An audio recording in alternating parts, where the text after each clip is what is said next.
किसी सब्जेक्ट को ड्रॉ करना उतना ज़्यादा तो डिफ़िकल्ट नहीं होता जितना कि हम समझते हैं।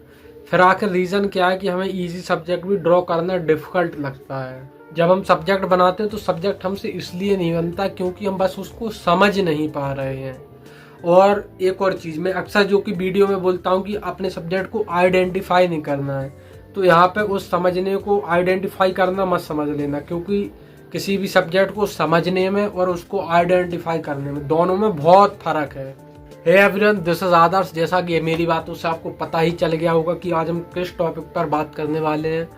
और आज ये समझना और आइडेंटिफाई के अलावा हम कुछ और भी बेसिक बातें समझेंगे। लेकिन एक बात सुनिए, किसी भी सब्जेक्ट को समझने के लिए आपको पहले प्रोसेस को समझना होगा, जो कि ड्राइंग की बेसिक प्रोसेस होती है।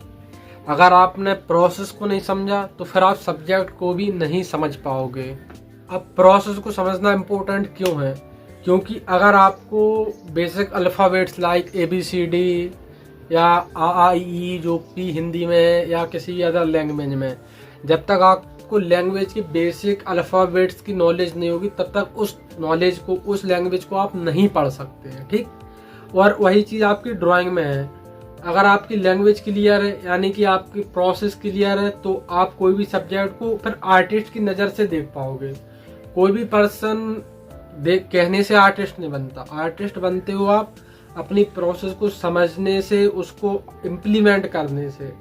और इम्प्लीमेंट करते टाइम ऐसा नहीं है कि आप पेपर पर ही ड्रॉ करते टाइम उसको इम्प्लीमेंट करो।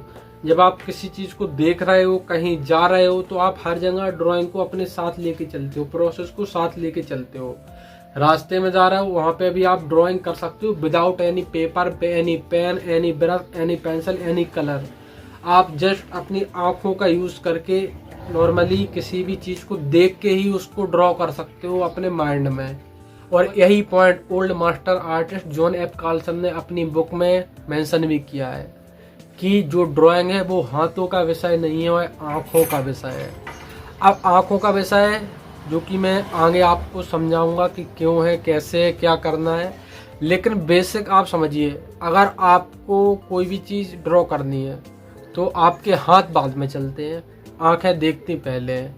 और जितना एक्यूरेसी के साथ आपकी आंखें देखना सीखेंगी, उतना ही एक्यूरेसी के साथ आप फिर ड्रॉ कर पाओगे। तो फर्स्ट जो इम्पोर्टेंट चीज़ है वो है देखना। जब आपका देखना क्लियर होगा तो ऑटोमेटिकली फिर आप उसको अपने हाथ से ड्रॉ कर पाओगे। अगर कोई पर्सन देख ही गलत रहा है तो फिर वो ड्रॉ गलत कैसे कर पाएगा? तो इसलिए देखना सबसे ज़्यादा इम्पोर्टेंट है। और अब हम कुछ बेसिक स्केचेस को करके देखेंगे जिनमें हम इस प्रोसेस को क्लियरली समझेंगे कि एक स्केच को बनाते टाइम आपको किस तरीके से प्रोसेस को फॉलो करना है और स्केचिंग को कैसे इम्प्रूव किया जाता है और किस तरीके से फंडामेंटल्स इसमें इम्पोर्टेंट रोल प्ले करते हैं। तो इन सारी चीज़ों को अभी हम आगे समझने वाले हैं। तो इस वीडियो को पूरा देखिए और अपने साथ एक पेपर, पेन, पेंसिल कुछ भी लेकर बैठिए ताकि आप भी साथ साथ स्केच कर सको और प्रोसेस को एंजॉय कर सको और उसको सही से सीख सको। तो चलिए स्टार्ट करते हैं। फर्स्टली हम अपने सब्जेक्ट को बेसिकली जो सिंपल शेप्स होते हैं उनको ड्रॉ करने से स्टार्ट करते हैं, क्योंकि इससे सब्जेक्ट के प्रपोर्शंस को समझना थोड़ी इजी होता है। स्केचिंग में हम मेनली फ्री होते हैं गलतियां करने के लिए कि हमें कैसे भी फ्लो के साथ वर्क करना है, कैसे भी हम अपनी मर्ज़ी से ड्रॉ कर सकते हैं। लेकिन स्केचिंग भी टाइम के साथ इम्प्रूव होती जाती है जब आप फंडामेंटल्स पर वर्क करते हो साथ साथ में। अगर आप फंडामेंटली स्ट्रॉन्ग हो जाते हो तो फिर वो सारी अंडरस्टैंडिंग की कैसे लाइन को देखना है, ऑब्जर्व करना है, कितना ड्रॉ करना है, कितना लंबा लाइन को खींचना है, कहाँ पे कितनी राउंडनेस है, उन सारी चीज़ों को आप फिर अपने अकॉर्डिंग अप्लाई करके समझ के ड्रॉ कर पाते हो। मोस्टली लोग आपने देखा होगा जो बहुत टाइम से स्केचिंग तो करते हैं लेकिन स्केचिंग उनकी इम्प्रूव नहीं होती है। और इसका कोई बहुत बड़ा वो नहीं है कि इशू कि आपको इतना प्रैक्टिस कर रहे हो फिर भी इम्प्रूव नहीं हो रही है, बस आपके फंडामेंटल्स क्लियर नहीं है, इस वजह से ये प्रॉब्लम होती है। अब यहाँ पे जो ईगल है उसकी जो गर्दन है, सॉरी ईगल नहीं, यहाँ पे वल्चर है, गिद्ध जिसको बोलते हैं, तो इसकी जो है गर्दन है और जो आसपास के हेयर्स हैं गर्दन के पास, तो उसमें काफ़ी ज़्यादा राउंडनेस है, अलग अलग थोड़ी सी डिज़ाइनिंग भी चेंज है, लेकिन आपको केवल यहाँ पे फील को कैप्चर करना है, ना कि सब्जेक्ट को कॉपी करना है। जब आप डिटेल में काम करते हो 1 घंटे 2 घंटे 3 घंटे, तो वहाँ पे फिर आप हर एक छोटी से छोटी लाइन को भी सही करते हो। लेकिन यहाँ पे हम कोई स्केचेस बना रहे हैं तो मेनली हमारा मेन जो उद्देश्य रहेगा, मेन गोल रहेगा कि हम फ्लो के साथ उस शेप को, उस लाइन की लेंथ को समझें और फ्लो के साथ उसको खींचें। अब ऐसा नहीं है कि कितना बहुत ज़्यादा अगर थोड़ा एंगल चेंज हो जाए तो गलती हो गई। यहाँ पे आप गलतियाँ करने के लिए फ्री रहते हो, क्योंकि sketching is the part of experimentation. फिर जब आप इसी चीज़ को थोड़ा, यहाँ पे हम जल्दी कर रहे हैं, अब इस चीज़ को हम थोड़ा टाइम दे के करें, तो हम वहाँ पे भले ही पेन का यूज़ कर रहे हैं, लेकिन हम फिर ऑब्जर्वेशन पर ज़्यादा ध्यान देते हैं। ड्रॉ जितना आप अभी कर रहे हो इतना टाइम ड्रॉ करने में तब भी लगेगा भाई। जब आपकी टाइम ड्यूरेशन बढ़ जाती है तो वहाँ पे जो ऑब्जर्वेशन का टाइम है वो बढ़ जाता है, बाकी सारी चीज़ें नॉर्मल ही रहती हैं। क्योंकि एक लाइन को खींचने में उतना ही टाइम लगेगा जितना कि आप फास्टली वर्क करो या स्लो वर्क करो। थोड़ा सा डिफरेंस आ सकता है, बट जब आप ऑब्जर्व ज़्यादा करते हो तो फिर वो लाइन भी सही खींचने लगती है। तो स्टार्टिंग में ये फोकस करिए कि ज़्यादा आपको डिफ़िकल्ट सब्जेक्ट नहीं लेने हैं, बहुत ज़्यादा आपको ऐसी चीज़ें नहीं लेनी है लाइक पोर्ट्रेट फिगर्स, ये कि आपको फिर मज़ा भले ही आए उनमें लेकिन फिर आपका सही से ना बने। तो यहाँ पे जब आप स्किल ग्रो करने के लिए जब चीज़ें सीखते हो तो वहाँ पे फिर आपको एक स्टेप बाय स्टेप चलना पड़ता है। और बेसिकली हम लोग स्टिल लाइफ को रिकमेंड करते हैं कि स्टार्टिंग में आप स्टिल लाइफ का यूज़ करिए ताकि बेहतर रिजल्ट्स अचीव हों। यहाँ पे हम हर एक चीज़ को डीपली देख रहे हैं और यहाँ पे हम बहुत लाइटली ड्रॉ कर रहे हैं, क्योंकि यहाँ पे हम पेन का यूज़ कर रहे हैं। अगर आप पेंसिल का यूज़ करते हो तो वहाँ पे जैसा कि आपने सुना होगा कि हम बोलते हैं कि छोटे बच्चों को पेंसिल इसलिए दी जाती है ताकि गलतियाँ सुधार सकें, और जो पेन है वो इसलिए दिया जाता है क्योंकि अब आपकी गलतियों को मिटाया नहीं जा सकता। एक बेसिक सी हम लोग कहते सुनते रहते हैं, लेकिन यही चीज़ आपकी ड्राइंग में भी अप्लाई होती है कि पेन का यूज़ करना और ना करना दोनों इम्पोर्टेंट है। अब कब करना है वो जानना ज़रूरी है। जब आप स्टार्टिंग फेज़ में होते हो तो गलतियाँ कॉमन सी बात है होगी ही, आप उसको रोक नहीं सकते। लेकिन जब आप धीरे धीरे धीरे धीरे धीरे धीरे इम्प्रूव करते जाते हो तो एक टाइम के बाद आपको पेन का भी यूज़ करना पड़ता है, ताकि जो गलतियाँ अभी आप सुधार रहे थे तो वहाँ पे फिर आपको जब ऑप्शन ही नहीं रहेगा कि आप उस गलती को ठीक कर सकें, तो वहाँ पे फिर आप ऑब्जर्व ज़्यादा करोगे हर एक लाइन को खींचने के लिए। तो this is the part of process कि आप पेन को यूज़ कर रहे हो। यहाँ पे मैं लंबे टाइम से स्केचिंग कर रहा हूँ, फंडामेंटल पर वर्क कर रहा हूँ, तो स्केचिंग में पेन से भी कर पाता हूँ। और पेन का स्केचिंग करना एक बहुत इंपॉर्टेंट रोल प्ले करता है जब आप वैल्यूज़ की प्लेसमेंट करते हो। अब यहाँ पे हम वैल्यूज़ मतलब लाइटनेस डार्कनेस को ऐड कर रहे हैं, तो यहाँ पे आपको प्रेशर हैंडल करना बहुत ज़्यादा इंपॉर्टेंट है। पेंसिल का यूज़ करते हो तो बहुत सारी ग्रेड्स रहती हैं, 2H 3H 4H 4B 6B 8B 10B और बहुत सारी ग्रेड्स होती हैं। लेकिन पेन में एक सिंगल पेन रहता है और कुछ एक आपका पेपर रहता है। अब यहाँ पे आपको उसी पेन को लाइट भी यूज़ करना है, डार्क भी यूज़ करना है, अपने अकॉर्डिंग यूज़ करना है। और बेसिकली वैल्यूज़ के लिए हम 2 वैल्यू और 4 वैल्यू मेथड का यूज़ करते हैं उसको सिंप्लीफाई करने के लिए। यहाँ पे हम 2-4 वैल्यू का यूज़ करके अपने स्केच को कंप्लीट करते हैं। लेकिन जब आप पेंसिल का यूज़ करते हो तो उसमें फिर आप ज़्यादा वेरिएशन दे पाते हो। तो जो पेन है आपका वो प्रेशर हैंडलिंग को इम्प्रूव करता है कि आपको किस तरीके से उसको कितने प्रेशर के साथ चलाना है, कैसे चलाना है। और अभी जो टेक्निक में यूज़ कर रहा हूँ उसको हम बोलते हैं हैचिंग। यहाँ पे हैचिंग और क्रॉस हैचिंग में दोनों मिक्स करके करूँगा। किन्हीं जगह पे मैं हैचिंग अकेला करूँगा, किस जगह पे मैं क्रॉस हैचिंग भी करूँगा। लेकिन यहाँ पे जो चीज़ भी आप करो उसको आपको देखना है कि शैडो के शेप क्या बन रहा है, जिनको हम शैडो शेप्स बोलते हैं। अब यहाँ पे जो उसका पेट वाला एरिया है पैरों के ऊपर, वहाँ पे जो शेप बन रहा है उसके अकॉर्डिंग हम अपने पेन को चला रहे हैं। तो आपको हर चीज़ में शेप देखना है, ना कि उसको आइडेंटिफाई करना है कि ये पेट है, ये पंख है, ये चोंच है, ये उसका सिर है। ये आपको आइडेंटिफाई नहीं करना। और कई बार हम लोग ऐसे सब्जेक्ट का भी यूज़ करते हैं जिसके बारे में मैं ऑलरेडी काफ़ी बार डिस्कस कर चुका हूँ कि जिन्हें हम जानते ही नहीं हैं, मतलब रैंडम कुछ भी कहीं से भी कोई भी जानवर, और जो हमने स्पेशली कभी देखा ना हो। बहुत सारी ऐसे पक्षी होते हैं, जानवर होते हैं जिनको हम पहले नहीं देखे होते, तो उन चीज़ों को ड्रॉ करना थोड़ा ज़्यादा बेनिफिट देता है, क्योंकि फिर वहाँ पे आप उसको बहुत डीपली देखते हो, समझते हो और ऑब्ज़र्व करते हो।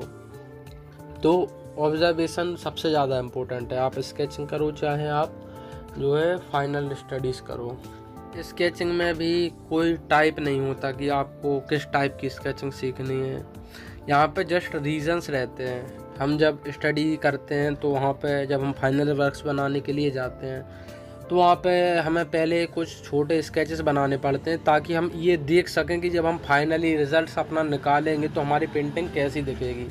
अब ऐसा तो है नहीं कि आप पहले पेंटिंग बना लो फिर सोचो कि यार अब इसमें गलती हो गई, कैसे सुधारें। तो इस टाइप के स्केचेस बहुत हेल्प करते हैं। और यहाँ पे आप जब स्केचिंग करते हो तो वहाँ पे आप केवल चीज़ों को ड्रॉ नहीं कर रहे होते हो, वहाँ पे आप अपने इमेजिनेशन को डेवलप कर रहे होते हो एक्चुअल में। जब आप इस तरीके से स्केच बना रहे हो तो आपके दिमाग में वो सारे शेप्स, वो सारी डिज़ाइंस, वो सारे आकार, सारी चीज़ें आपके दिमाग में भर जाती हैं कि कोई चीज़ है तो कैसी दिखती है। फिर आप किसी अदर सब्जेक्ट पर भी काम कर रहे हो तो आपको लगे कि यार मुझे यहाँ पे एक गिद्ध को ऐड करना चाहिए, तो वहाँ पे आप फिर इजीली उसको इमेजिनेशन से ड्रॉ कर पाते हो। लेकिन उससे पहले आपको बहुत टाइम तक इस चीज़ पर वर्क करना पड़ता है, सेम सब्जेक्ट को कई बार बनाना पड़ता है, तब जाके वो आपके दिमाग में बैठता है। इसलिए डेली स्केचिंग करना तो सबसे ज़्यादा इम्पोर्टेंट है। भले ही आप एक स्केचेस बनाओ, 2 बनाओ, 3 बनाओ, 4 बनाओ। और मेनली यहाँ पे टाइम ड्यूरेशन आप अपने अकॉर्डिंग यूज़ करते हो। अब जैसे कि कई बार हम बहुत ज़्यादा फास्टली वर्क करते हैं, हमें ज़्यादा फ्लो पर वर्क काम करना है, तो हम 2-4 मिनट के स्केचेस बनाते हैं। अब इन स्केचेस में जहाँ पे अभी हम वैल्यूज़ को दे रहे हैं तो इनमें थोड़ा ज़्यादा टाइम लगता है। और यहाँ पे हम बहुत ज़्यादा बड़ी साइज़ का स्केच नहीं बना रहे हैं, लगभग हमारे हाथ के बराबर स्केच बना रहे हैं। लेकिन हम जब कई बार और बड़े स्केचेस को बनाते हैं पूरे पेपर पर तो उसमें और ज़्यादा टाइम लगता है, 40-50 मिनट भी लग जाते हैं। तो ये टाइम ड्यूरेशन आपके अकॉर्डिंग डिपेंड करता है कि आप किस चीज़ पर वर्क कर रहे हो। यहाँ पे हम वैल्यूज़ को भी अप्लाई कर रहे हैं, वैल्यूज़ को भी प्लेस कर रहे हैं, तो इसमें थोड़ा ज़्यादा टाइम लगता है बाकी के स्केचेस के कंपैरिजन में। हम कलर्स का भी यूज़ करते हैं स्केचिंग में। हम जब आगे और वीडियोस लाएंगे तो उनमें हम कलर्स को भी करके देखेंगे, स्पेशली वाटर कलर को, और उसकी इम्पोर्टेंस को भी समझेंगे कि किस तरीके से ये हमारे कलर मीडियम्स में जाने के लिए किस तरीके से हेल्प करता है। और यहाँ पे वैल्यूज़ की प्लेसमेंट के लिए हम स्पेशली कंपेरेटिव मेजरमेंट का यूज़ करते हैं, जहाँ पे हम आसपास की चीज़ों को एक दूसरे से कंपेयर करते हैं कि हाँ इसके कंपैरिजन में ये चीज़ कितनी डार्क है या ये चीज़ कितनी लाइट है, के अकॉर्डिंग फिर हम वैल्यूज़ की प्लेसमेंट करते हैं। और इस टेक्निक का यूज़ करके फिर आप हैचिंग करो, क्रॉस हैचिंग करो, पेंसिल यूज़ करो, पेन करो, पेपर करो, आप कोई भी मीडियम करो यूज़, कोई भी टेक्निक यूज़ करो, आप वैल्यूज़ को सही तरीके से प्लेस कर पाते हो।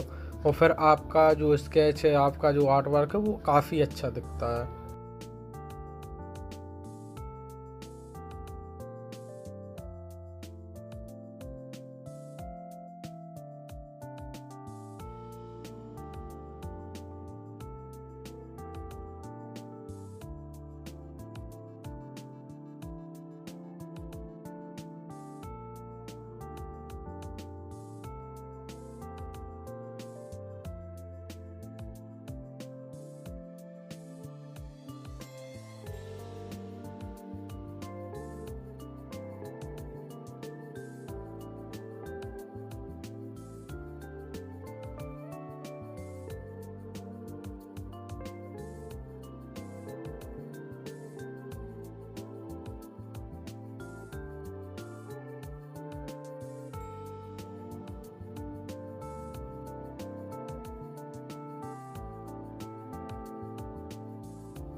यहाँ पे अब हम देख रहे हैं कि नीचे की तरफ थोड़ी और डार्कनेस है, तो हम उसको थोड़ी सी और डार्कनेस को ऐड कर रहे हैं। और यहाँ पे केवल ये नहीं देखना कि डार्क है कि लाइट है, काफ़ी नहीं है, आपको साथ में ये भी देखना होगा कि लाइट किस साइड से पड़ रही है। उसके अकॉर्डिंग फिर आपको वैल्यूज़ की प्लेसमेंट करनी है, और कितना डार्क है, कहाँ पे कैसा रिफ्लेक्शन पड़ रहा है, कैसी शेडोज बन रही है। जब आप इन सारी चीज़ों को ऑब्जर्व करते हो तो फिर आप इमेजिनेशन से भी काम कर पाते हो। तो केवल देखना काफ़ी नहीं है, आपको ये समझना भी होगा, आइडेंटिफाई मतलब खुद एनालिसिस भी करना होगा कि कहाँ पे कौन सी चीज़ कैसी है, कैसी दिख रही है, कैसा उसका इम्पैक्ट है, क्यों उसका इम्पैक्ट है, वो सारी चीज़ें आप करते हो। और यहाँ पे फिर हम थोड़ा सा और देखते हैं कि कहाँ पे कितना डार्क है, कितना लाइट है, और धीरे धीरे लेयर बाय लेयर चीज़ों को ऐड करते हैं। और एक और चीज़, जहाँ पे हम पेपर का यूज़ कर रहे हैं तो पेपर से ज़्यादा वाइट कोई चीज़ नहीं है, लेकिन पेपर को और ज़्यादा वाइट दिखाने के लिए हम उसके आसपास की चीज़ों को थोड़ा सा और डार्क कर देते हैं। तो इससे जो चीज़ हमें बहुत ज़्यादा हाईलाइटेड दिखानी है वो ऑटोमेटिकली हाईलाइटेड हो जाती है बिना किसी एक्स्ट्रा चीज़ को यूज़ करे। यही कुछ बेसिक प्रिंसिपल्स होते हैं जिनका यूज़ हम करते हैं, इम्प्लीमेंट करते हैं, समझते हैं, जिसकी वजह से आर्ट वर्क थोड़ा और इन्हेंस हो जाता है। और यही सारी चीज़ें जब आप फंडामेंटली स्ट्रॉन्ग होते हो तो फिर और अच्छे से यूज़ कर पाते हो। जो प्रिंसिपल हैं वो नेचर के जो फंडामेंटल्स हैं, लाइट, डार्कनेस, वो सारे प्रिंसिपल्स होते हैं। और जो फंडामेंटल्स होते हैं वो आपकी वैल्यूज़ होती हैं कि वैल्यूज़, लाइटनेस, डार्कनेस कितनी है, स्ट्रक्चर क्या है आपके वर्क का, मतलब कितनी साइज़ है उसकी, length, height, width, angles, proportions, ये सारी चीज़ें फंडामेंटल्स के अंदर आती हैं, वैल्यूज़ भी। तो इन सारी चीज़ों को समझ के जब आप प्रिंसिपल्स पर वर्क करते हो तो फिर आपके वर्क में ऑटोमेटिकली और अच्छी चीज़ें लगती हैं। और यहाँ पे अब हम थोड़ा सा और जो है पंख को है देखते हुए, ऑब्जर्व करते हुए, लाइटनेस को और डार्कनेस को मेंटेन करते हुए थोड़ी सी और डार्कनेस ऐड करते हैं।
अब यहाँ पे हमने सब्जेक्ट को तो सेम ही रखा है, लेकिन उसकी पोजीशन को चेंज कर दिया है, यानी कि उसके आकार को, उसके बैठने की थोड़ी पोजीशन को चेंज कर दिया है, जिससे कि आप थोड़ा बेहतर आइडेंटिफाई ना करते हुए चीज़ों के सब्जेक्ट के शेप को समझ सकें। बाकी आप कोई भी सब्जेक्ट यूज़ कर सकते हो, आप डिफरेंट टाइप के सब्जेक्ट का भी यूज़ अपनी स्केचिंग में कर सकते हो।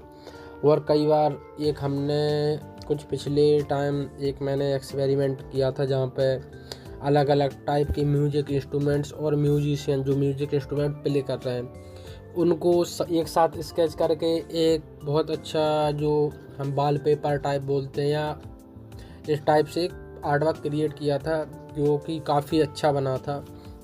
तो आप इस तरीके से आसपास बहुत सारी चीज़ों को एक साथ बना के ये चीज़ कर सकते हो, और सारी चीज़ें वही सेम की सेम रहेंगी कि आपको क्या ऑब्ज़र्व करना है, कैसे ऑब्ज़र्व करना है।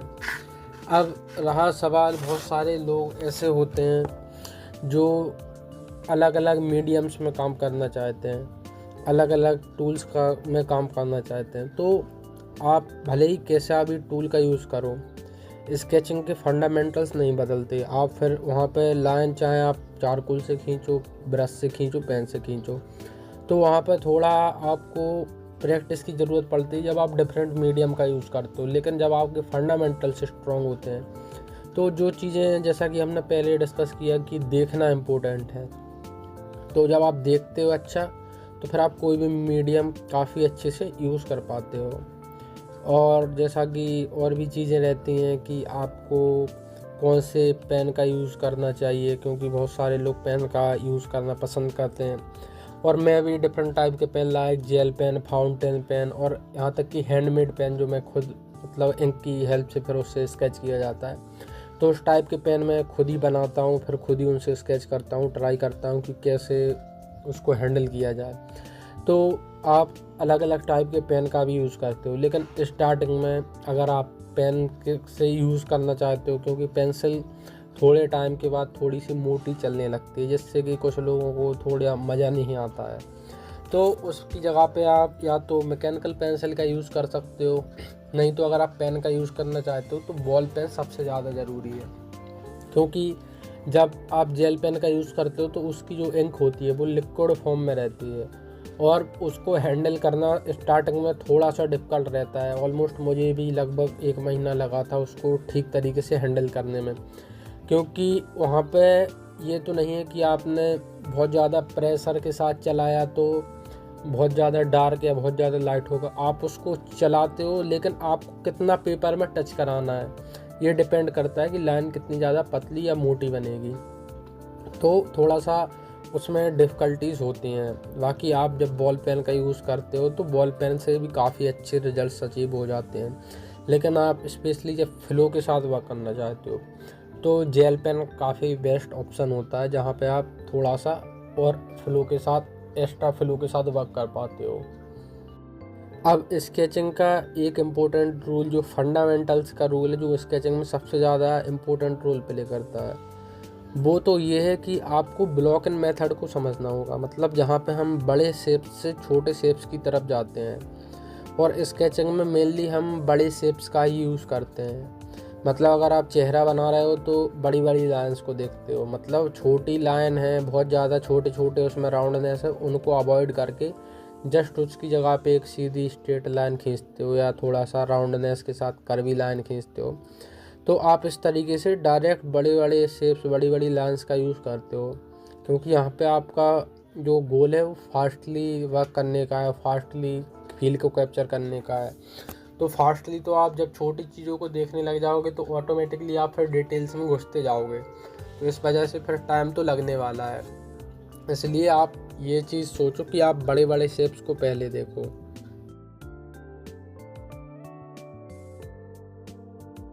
अब स्केचिंग करते टाइम आप कलर्स को नहीं देखते कि यहाँ पे नीला कलर है, यहाँ पे ब्राउन कलर है, यहाँ पे बरन टम्बर है, या वर्न सियाना है, या येलो कलर है। तो आप कलर्स को आइडेंटिफाई नहीं करते, आप वैल्यूज़ को आइडेंटिफाई करते हो। और आपको जितना ज़रूरत है, कई बार हम कुछ एरियाज़ में वाइट वैल्यू कम्प्लीटली वाइट छोड़ देते हैं। हमें लगता है कि वहाँ पे भले ही नीला कलर है, लेकिन हमको नहीं है ज़रूरत वहाँ पे, हमें बस समझना है। तो यहाँ पे सारा खेल है आपके समझने का। आप जितना बेहतर समझोगे उसके अकॉर्डिंग आप वैल्यूज़ को भी प्लेस कर पाओगे। अब यहाँ पे जैसे कि जो उसका चेहरा है पक्षी का, तो वो थोड़ा नीला नीला सा है, और ऑलमोस्ट उसकी गर्दन भी नीली है, लेकिन हम उसकी गर्दन को, उसके चेहरे को नहीं देख रहे हैं, हम केवल ये देख रहे हैं कि उसके कितना कितना पार्ट थोड़ा सा ज़्यादा डार्क है चेहरे में, और उसी के अकॉर्डिंग हम थोड़ा सा यहाँ पे वैल्यूज़ को ऐड कर रहे हैं हैचिंग की हेल्प से।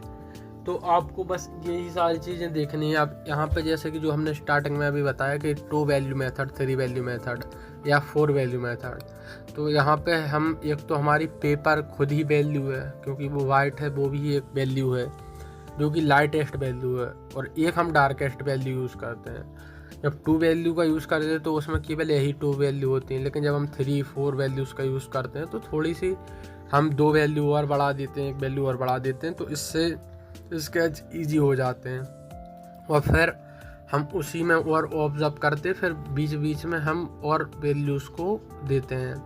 और जो 3 वैल्यू और 4 वैल्यू मेथड है उसमें वैल्यू ग्रुपिंग काफ़ी ज़्यादा इम्पोर्टेंट रोल करती है। जब हम वैल्यूज़ की प्रैक्टिस करते हैं तो हम वैल्यू स्कूल को समझते हैं, जिसमें हम 9 वैल्यूज़ बनाते हैं और 10वीं वैल्यू हमारा पेपर खुद रहता है, जिसमें हम डार्क वैल्यू से, सबसे ज़्यादा डार्क वैल्यू से स्टार्ट करते हैं और लाइट वैल्यू की तरफ जाते हैं, और जिसके बारे में मैंने ऑलरेडी वीडियो इस चैनल पर अपलोड कर रखा है, तो आप देख सकते हो। तो उस वैल्यू स्किल का मेन इम्पोर्टेंस ये होता है कि आप लाइटनेस डार्कनेस को देखना सीखें कि कोई चीज़ कितनी डार्क है कितनी लाइट है। अब मान लीजिए कि कहीं पे जैसे कि हमने 9 वैल्यूज़ का ड्रॉ किया, मतलब डार्कनेस 10वीं हमारी पेपर है, तो उन 9 वैल्यूज़ को आप किस तरीके से ग्रुप करते हो। मतलब मान लीजिए जो पहली वैल्यू जो सबसे ज़्यादा डार्क है, पहली और दूसरी वैल्यू के लिए हम एक वैल्यू का यूज़ करेंगे, कोई सी भी, हम चाहे दूसरी वाली वैल्यू को चुने या पहली वाली को। अब जो 3, 4, 5 नंबर की वैल्यू, उसके लिए हम 4 नंबर की वैल्यू का यूज़ करते हैं। जो 6, 7 नंबर की वैल्यू, उसके लिए हम 7 या 6 नंबर की वैल्यू का यूज़ करेंगे।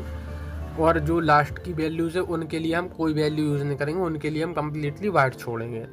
तो ये हो गई वैल्यू ग्रुपिंग। जिस तरीके से मान लीजिए 3, 4, 5 के लिए हम केवल सिंगल वैल्यू का यूज़ करते हैं, यानी कि 4 वैल्यू का। तो ये हो गई वैल्यू ग्रुपिंग कि आप कितना लिमिटेड रेंज में चीज़ों को कर पा रहे हो। अब वैल्यू रेंज क्या होती है? वैल्यू रेंज का मतलब होता है, मान लीजिए कोई वर्क है, उसकी एक लिमिटेड रेंज रहती है लाइट की। कोई भी वर्क है ऐसा नहीं होता जिसमें कोई भी, मतलब रेफरेंस ऐसा नहीं होता जिसमें आपकी 1 से लेके जो 10 नंबर की वैल्यू, मतलब सबसे ज़्यादा लाइट और सबसे ज़्यादा डार्क वैल्यू दोनों ही यूज़ हो जाएं। बहुत सारे सब्जेक्ट ऐसे होते हैं जिनमें बहुत ज़्यादा एक्सट्रीम लाइटनेस होती ही नहीं है, या बहुत से ऐसे होते हैं जिनमें एक्सट्रीम डार्कनेस होती ही नहीं है। तो ऐसे सब्जेक्ट में आप वैल्यू रेंज को समझते हो पहले। मान लीजिए कोई सब्जेक्ट है, मान लीजिए यही सब्जेक्ट है, तो इसमें जो पीछे वाला पार्ट है वो सबसे ज़्यादा लाइट दिख रहा है, ठीक है। तो वो सबसे ज़्यादा लाइट है, तो कितना लाइट है? मान लीजिए वो हमारी वैल्यू स्केल की 8वें नंबर की वैल्यू से मैच कर रहा है। फिर उसके बाद 9 आएगी जो और भी लाइट होगी, 10 है वो सबसे ज़्यादा लाइट। तो मान लीजिए 8 नंबर की वैल्यू से मैच कर रहा है, और जो सबसे ज़्यादा डार्क पार्ट है वो इस पक्षी के दोनों पैरों के बीच का पार्ट है, बीच में थोड़ी सी जो पंख दिख रहे हैं पीछे साइड के, वो सबसे ज़्यादा डार्क है पूरे ओवरऑल आर्ट वर्क में। तो वो मान लीजिए 2 नंबर की वैल्यू, एक भी नहीं मानता मैं, 2 मान के चलता हूँ। तो अब हमारी वैल्यू रेंज क्या होगी कि हमें 2 वैल्यू से लेके 8 वैल्यू के बीच में सारी वैल्यूज़ की प्लेसमेंट करनी है। फिर अगर कोई पार्ट और ज़्यादा हमें लगता है कि मैं इससे डार्क भी जा सकता हूँ, तो उसके लिए हम 1 नंबर की वैल्यू को बचा के रखते हैं, और जो पहले जो 10वें नंबर की वैल्यू जो सबसे लाइट वैल्यू है उसको बचा के रखते हैं। वैल्यूज़ प्लेसमेंट का मेनली यही गोल होता है कि आप 2 वैल्यूज़ को हमेशा सेव करके रखते हो। मेनली जो डार्क वैल्यू उसको सेव करके रखते हो, क्योंकि एक जो टूल होता है वो एक लिमिट के बाद और ज़्यादा डार्क नहीं कर सकता, तो उसके लिए आप एक्सट्रीम डार्क वैल्यू को बचा के रखते हो।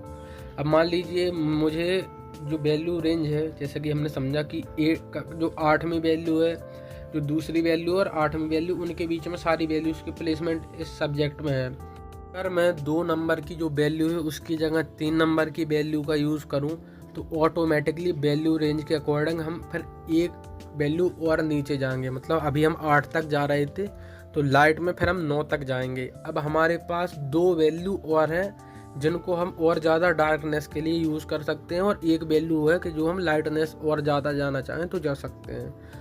तो इस तरीके से आपको समझना होता है। ऐसा नहीं है कि जो आपको सब्जेक्ट में दिख रहा है वही यूज़ करो। यही होते हैं फंडामेंटल्स। जब आप फंडामेंटली स्ट्रॉन्ग होते हो तो आप फिर अपने अकॉर्डिंग डिसाइड करते हो कि मुझे कितना डार्क करना है। कई बार हम सब्जेक्ट ऐसे यूज़ करते हैं जहाँ पे पीछे बहुत ज़्यादा डार्क सब्जेक्ट दिख रहे होते हैं, लेकिन उन डार्क सब्जेक्ट की वजह से हमारा जो मेन फोरग्राउंड का सब्जेक्ट है वो बहुत ज़्यादा हाईलाइट नहीं हो रहा, तो उसके लिए हम फिर बैकग्राउंड के सब्जेक्ट को थोड़ा सा लाइट बनाते हैं, ताकि जो फोरग्राउंड में यानी कि आगे की तरफ का सब्जेक्ट वो खिल के सामने आए, मतलब उस पर मेन फोकस जाए। तो इस चीज़ को हम बोलते हैं कंट्रास्ट क्रिएट करना, जहाँ पे लाइटनेस डार्कनेस के बीच में शिफ्ट ज़्यादा होता है, या बैकग्राउंड बहुत ज़्यादा लाइट है, सब्जेक्ट बहुत ज़्यादा डार्क है। कई सारे जो रीजंस होते हैं, कई सारे रूल्स होते हैं जो हम कंट्रास्ट क्रिएट करने के लिए करते हैं। ब्लरीनेस का यूज़ करते हैं, पीछे की तरफ चीज़ें ब्लर रहती हैं, आगे की तरफ थोड़ा सा उसमें वॉल्यूम ज़्यादा रहती है, मतलब सारी चीज़ें दिख रही होती हैं। या फिर आप साइज़ छोटा बड़ा करके भी ये चीज़ कर सकते हो कि कोई सब्जेक्ट आगे है तो उसको थोड़ा सा बड़ा दिखाया, पीछे का है थोड़ा छोटा दिखाया, अगल बगल भी रखें तो छोटा बड़ा करके आप फोकस क्रिएट कर सकते हो। तो आपको फिर सारी चीज़ें यहाँ पे वही एक्सपेरिमेंटेशन वाला पार्ट आता है। अब यहाँ पे जैसे कि जो हम चीज़ कर रहे हैं यहाँ पे, अब इसको बोलते हैं लेयरिंग। और जब आप हैचिंग करते हो तो वहाँ पे दो लाइन के बीच में कितना डिफरेंस है वो डिसाइड करता है कि आप कितना ज़्यादा डार्कनेस क्रिएट कर पा रहे हो। जब आप लाइन को बहुत ज़्यादा पास पास बनाते हो हैचिंग में तो वो ऑटोमेटिकली डार्क इल्यूजन क्रिएट करते हैं। जब लाइंस को आप दूर दूर बनाते हो तो वो ऑटोमेटिकली लाइट इल्यूजन क्रिएट करते हैं। और फिर जब आप बहुत ज़्यादा एक्सट्रीम डार्कनेस को दिखाना चाहते हो तो फिर आप एक के बाद अलग अलग डायरेक्शन में, हैचिंग में हम एक ही डायरेक्शन में फ्लो के साथ पेन चलाते हैं, जबकि क्रॉस हैचिंग में हम अलग अलग डायरेक्शन में पेन को चलाते हैं, जिससे कि एक जालीनुमा जो है आकार बनता है, डिजाइनिंग बनती है। तो आपको अलग अलग डायरेक्शन में पेन चलाना है, तभी आप और ज़्यादा डार्कनेस को अचीव कर पाओगे। और आपको कितनी डार्कनेस अचीव करनी है ये आपकी सब्जेक्ट पर डिपेंड करता है, और आप कितना बेहतर देख पा रहे हो ये आपकी आइज पर डिपेंड करता है।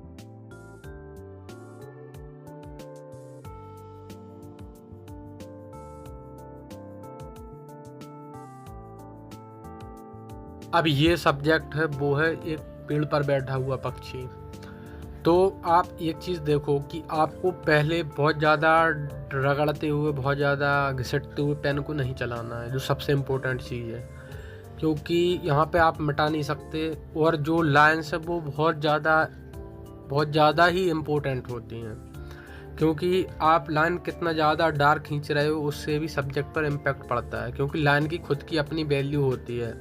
जब आप लाइट लाइन बनाते हो तो जैसे कि अब यहाँ पे चेहरे वाला पार्ट है, तो यहाँ पे थोड़ी सी लाइट लाइन्स को बनाएंगे, मतलब जितना ज़्यादा पॉसिबल हो सके हम लाइट लाइन को बनाएंगे, ताकि जो उसका इम्प्रेशन है कि आपका जो सब्जेक्ट है ऊपर वाला पार्ट उसका वाइट है, तो उसका वाइट का इम्प्रेशन रहना चाहिए।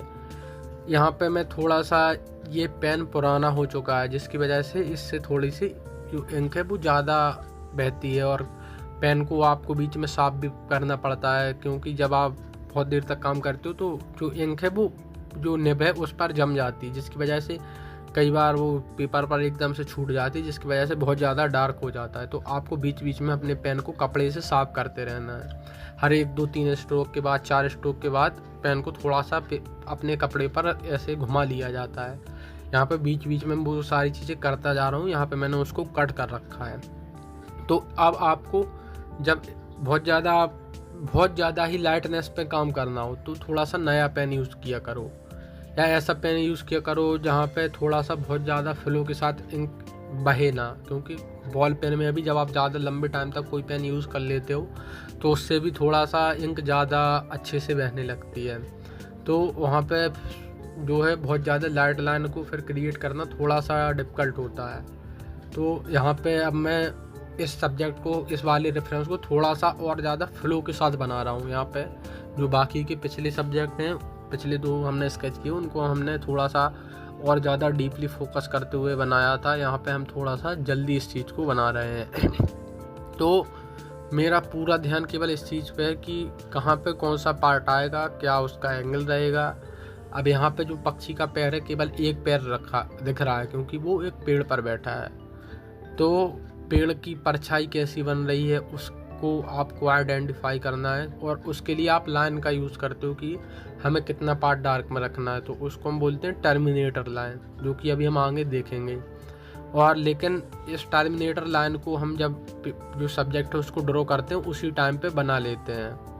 अब यहाँ पे लाइट लाइन यूज़ आप कर रहे हो तो उसका एक और इम्पोर्टेंस रहता है कि आप फिर अपने अकॉर्डिंग कहाँ पे कितना उसको डार्क करना है, क्योंकि अब मान लीजिए आप पूरी लाइन को, जैसे यहाँ पे जो पंख, अब यहाँ पे हम जो पार्ट ड्रॉ कर रहे हैं वो कम्प्लीटली डार्क है, तो यहाँ पे ज़रूरी नहीं हम पूरी लाइन को ही डार्क करें, हम थोड़ा सा भी उसको डार्क कर दें। मान लीजिए नीचे तरफ हमको थोड़ा सा डार्कनेस को बढ़ाना है तो हम नीचे की तरफ थोड़ी सी डार्कनेस बढ़ा देते हैं, बाकी लाइन हम नॉर्मल रहने देते हैं।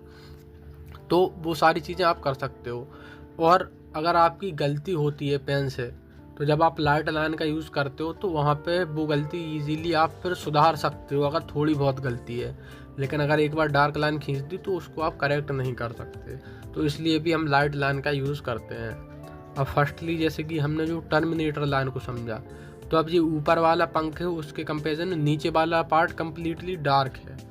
तो जो पंख और जो डार्कनेस के बीच की लाइन है वो हमारी टर्मिनेटर लाइन का रोल प्ले करती है, जिसमें हमने लाइटनेस और डार्कनेस को दो पार्ट में डिवाइड कर दिया। इससे होता क्या है कि अब जो लाइट वाले पार्ट में डार्कनेस है वो डार्क वाले पार्ट जितनी तो डार्क नहीं होगी, तो हम जो ऊपर वाले पार्ट की डार्कनेस है उसको उसके अकॉर्डिंग देते हैं और नीचे वाली डार्कनेस को डार्कनेस के अकॉर्डिंग नीचे वाली के अकॉर्डिंग देते हैं। तो वो सारी चीज़ें आप जब प्रैक्टिस बार बार करोगे कंटिन्यूसली तो वो सारी चीज़ें फिर आप खुद से समझने लग जाओगे कि आपको कहाँ पे कितना लाइट देना है, कितना डार्क देना है। और स्केचिंग आप ऐसा मत सोचना कि मुझसे नहीं हो रहा है तो मैं कितनी जल्दी इम्प्रूव कर पाऊँ। आपको इसमें 1 महीने 2 महीने 3 महीने में रिजल्ट्स दिखेंगे। जब आप फंडामेंटल्स पर वर्क करोगे तब आपको 1-2 महीने 3 महीने में ये दिखेगा कि हाँ मैंने कुछ तो इम्प्रूव किया।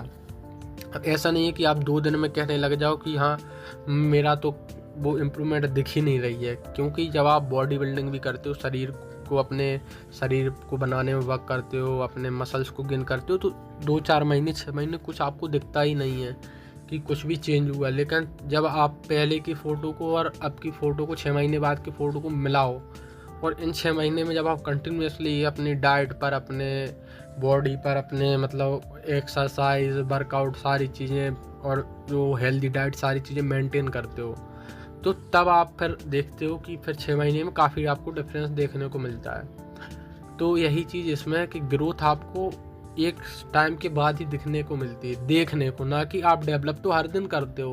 अगर आप सही तरीके से वर्क करते हो तो सही तरीके से वर्क करना इम्पोर्टेंट है।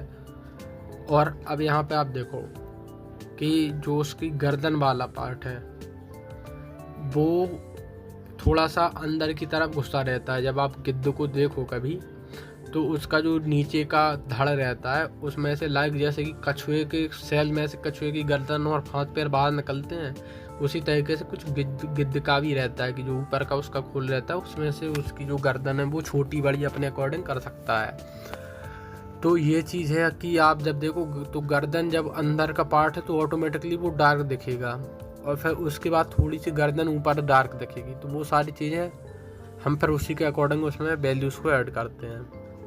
अब यहाँ पे जैसे कि पहले हमने इस वाले पार्ट के लिए एक नॉर्मल सी वैल्यू दे दी थी, मतलब थोड़ी सी डार्कनेस ऐड कर दी थी, लेकिन अब हम इसमें लेयरिंग का यूज़ करके धीरे धीरे उसमें और डार्कनेस को यूज़ कर रहे हैं, मतलब थोड़ा सा और वैल्यूज़ को दे रहे हैं ताकि जो हमारा सब्जेक्ट है वो काफ़ी 3D लगने लगे और अच्छा लगने लगे। अब यहाँ पे हम कई बार इतना ही करके छोड़ देते हैं, जैसे कि हमको टाइम नहीं है बहुत ज़्यादा, तो मेन तो आपका है स्ट्रक्चर के ऊपर। अगर आपका स्ट्रक्चर ख़राब है, मान लीजिए बहुत सारे ऐसे रहते हैं आर्टिस्ट, और स्पेशली मैंने भी ये चीज़ फेस करी है कि हम कई बार आम बना लेते हैं, संतरा बना लेते हैं, टेबल बना लेते हैं, लेकिन पोर्ट्रेट नहीं बनता, फिगर नहीं बनता या कोई एनिमल नहीं बनता। तो ऐसा सिर्फ इसलिए होता है क्योंकि जब आपको प्रोसेस पता नहीं रहती और आप फंडामेंटली वीक रहते हो तो वो आप जो चीज़ें बना पा रहे हो वो भी आपसे सही से नहीं बनती। बस वो चीज़ें ऐसी रहती हैं जिनमें अगर गलतियां हो भी तो आपको समझ में नहीं आएंगी, क्योंकि वो आप थोड़ी सी चेंजमेंट के बाद भी वो टेबल की टेबल ही रहेगी। लेकिन अगर कोई रमेश नाम का व्यक्ति है, उसकी नाक टेढ़ी हो गई तो वो भले ही आप उसको रमेश ठहराने की कोशिश करो, उसका चेहरा टेढ़ा बना दिया आपने, नाक टेढ़ी बना दी, आंखें टेढ़ी बना दी, तो वो रमेश कहाँ से लगेगा भाई, वो तो पता नहीं क्या लगेगा। तो इसलिए थोड़ा सा आपको सारी चीज़ों को इक्वली लेके चलना होगा। आप स्टिल लाइफ बना रहे हो तो भी आपको यही समझना होगा कि हाँ मैं इक्वली सारी चीज़ों को बना रहा हूँ, मतलब जो प्रोसेस है उसको फॉलो करना है, सीधी बात है। आपका सब्जेक्ट से मतलब नहीं है आप क्या बना रहे हो। और स्टिल लाइफ स्पेशली इसलिए बोला जाता है स्टार्टिंग में कि उसमें आपको शेप्स को आइडेंटिफाई करना, सिंपल शेप्स लाइक जो ओवल, सर्कल, रेक्टेंगल हैं और लाइंस हैं, उनको समझना और ड्रॉ करना थोड़ा सा इजी रहता है बाकी के सब्जेक्ट के कंपैरिजन में। और लाइट को समझने के लिए सबसे ज़्यादा ज़रूरी है आपकी स्टिल लाइफ, क्योंकि लाइट का काफ़ी बेहतरीन जो आप उसमें लाइट की प्लेसमेंट रहती है, उनका जो ट्रांजिशन है, जो उसमें लाइटनेस डार्कनेस की प्लेसमेंट है, वो बहुत अच्छे से आप समझ सकते हो। इसलिए स्टिल लाइफ की स्टडी काफ़ी ज़्यादा इम्पोर्टेंट रहती है। अब यहाँ पे जैसे कि लाइटनेस डार्कनेस की बात तो हम कर ही रहे हैं, तो यहाँ पे आप देखो जो नीचे वाला पार्ट है और जो सबसे ऊपर वाला पार्ट है, बीच का पंख तो एकदम से लाइट है, लेकिन जो सबसे ऊपर वाला पार्ट है उसमें भी थोड़ी सी डार्कनेस है। तो आपको बस डार्कनेस की शेप को देखना है। बीच में जो है जो पंख हैं वो एक ऊपर एक रखे रहते हैं, तो उसकी वजह से जो बीच में थोड़ा सा गैप रहता है वो थोड़ा सा ज़्यादा डार्क दिखता है। तो इस तरीके से आप टेक्सचर्स को समझते हो। अब यहाँ पे हम थोड़ा सा जो ऊपर वाला पंख है उसको थोड़ा सा अपने हिसाब से, अपने अकॉर्डिंग थोड़ी सी लाइटनेस को मैनेज करते हुए डार्कनेस को ऐड करते हैं। तो यहाँ पे आप अपने अकॉर्डिंग भी थोड़ी सी चेंजमेंट कर सकते हो। अब जैसे कि आपने देखा होगा कि बहुत सारी फ़ोटोज़ हम क्लिक करते हैं, लेकिन उसमें से अगर कोई आर्टिस्ट आर्ट वर्क बनाए तो वो थोड़ी सी पिक्चर्स वो फिर थोड़ी सी हटके लगती हैं। मतलब अगर उस पिक्चर को कोई आर्टिस्ट पेंटिंग के रूप में बनाए तो वो उसमें थोड़ा सा चेंजमेंट करता है और वो पिक्चर एकदम से बहुत ज़्यादा अच्छी लगने लगती है। लेकिन वो कैसे कर लेता है? वो केवल इसलिए कर लेता है क्योंकि वो स्केचिंग करते हुए सारी एक्सपेरिमेंटेशन करते आता है, तो उसको पता रहता है क्या चीज़ होनी चाहिए, क्या नहीं होनी चाहिए। मान लीजिए अब यहाँ पे जो लकड़ी है उसको मैं चेंज कर सकता हूँ, उसकी जगह पे एक सीधा पोल लगा देता हूँ। तो वो हमारे ऊपर डिपेंड करता है, क्योंकि स्केचेस आप किसी को दिखाने के लिए नहीं बनाते कि जो कि आप गलतियों के लिए डरो। यहाँ पे ये आपकी रिहर्सल है। जिस तरीके से एक म्यूज़िक परफॉर्मर, सिंगर स्टेज पर जाने से पहले कई घंटे खुद रियाज करता है, तो ये वही रियाज है। फिर जब आपकी फाइनल पेंटिंग शो बनेगी तो वहाँ पे फिर आप अच्छे से समझते हुए वर्क कर पाओगे कि आपको कैसे कलर को यूज़ करना है। मान लीजिए जो वल्चर है, जो गिद्ध है, वो थोड़ा सा ब्राउनिश कलर का है, येलो ऑकर कलर पंख में दिख रहा है, हमें इस कलर को नहीं देना, हमें उसको वो मोनोक्रोम पेंटिंग बनानी है उसकी, हमें उसको कम्प्लीटली ब्लैक में बनाए, या मान लीजिए मुझे ब्लू कलर में बनाना है या पिंक में बनाना। तो यहाँ पे आप डार्कनेस को समझते हुए उस चीज़ को कर सकते हो। सिंगल कलर का यूज़ करके भी उस चीज़ को बना सकते हो। तो कलर मैटर नहीं करते, वैल्यू मैटर करती है, और वैल्यू से पहले आपका स्ट्रक्चर मैटर करता है।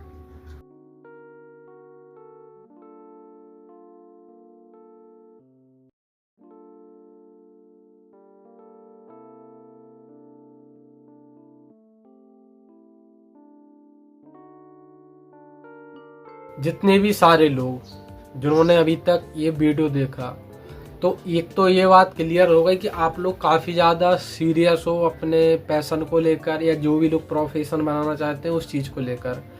तो आप में से शायद बहुत से ऐसे लोग होंगे जो किसी भी अदर प्रोफेशन में होंगे, लाइक कोई जॉब में होगा, कोई कॉलेज में होगा, कोई कुछ कर रहा होगा, लेकिन आप लोग चाहते हो बहुत से कि अपने जो पैशन है उसको कंटिन्यू करें, दोबारा से स्टार्ट करें। तो अभी आपने जितनी भी सारी चीज़ें सीखी, जो भी आपने इस वीडियो में समझा, तो इससे आप अपनी बेसिक जो स्टार्टिंग है, जो आपका पीछे का जो जितना इंटरेस्ट है, जो आपका ड्राइंग में इंटरेस्ट है, पेंटिंग में इंटरेस्ट है, जो सारी चीज़ें आपकी छूट चुकी हैं ऑलरेडी, तो इन बेसिक फॉर्मूलाज को, बेसिक रूल्स को, बेसिक फंडामेंटल्स को आप अपने वर्क में इम्प्लीमेंट करके डेली थोड़ा थोड़ा टाइम देकर भी अपने स्किल को काफ़ी अच्छे लेवल पर इम्प्रूव कर सकते हो। और पर्सनली मैंने भी ये चीज़ खुद करके देखी है, इसलिए मैं उसके बेस पर ये सारी चीज़ें अभी फ़िलहाल मैं शेयर कर पा रहा हूँ।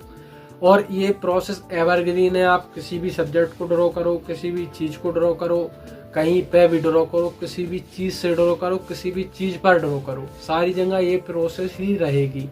बस आपका टूल चेंज होगा, सरफेस चेंज होगा, मीडियम चेंज होगा और आपका सब्जेक्ट चेंज होगा।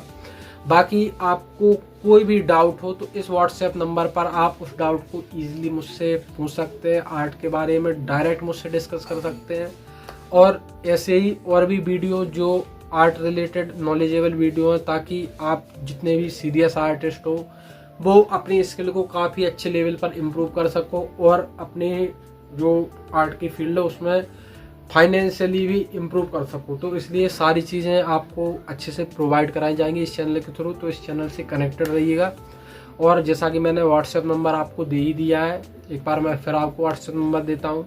तो इस पर आप अपने सारे डाउट्स इजीली मुझसे डायरेक्ट पर्सनली 1 to 1 डिस्कस कर सकते हो, कॉल के थ्रू या व्हाट्सएप नंबर के थ्रू, डायरेक्ट चैट के द्वारा। तो अब मिलते हैं नेक्स्ट वीडियो में, तब तक के लिए अच्छे से प्रैक्टिस करिए और डेली प्रैक्टिस करिए।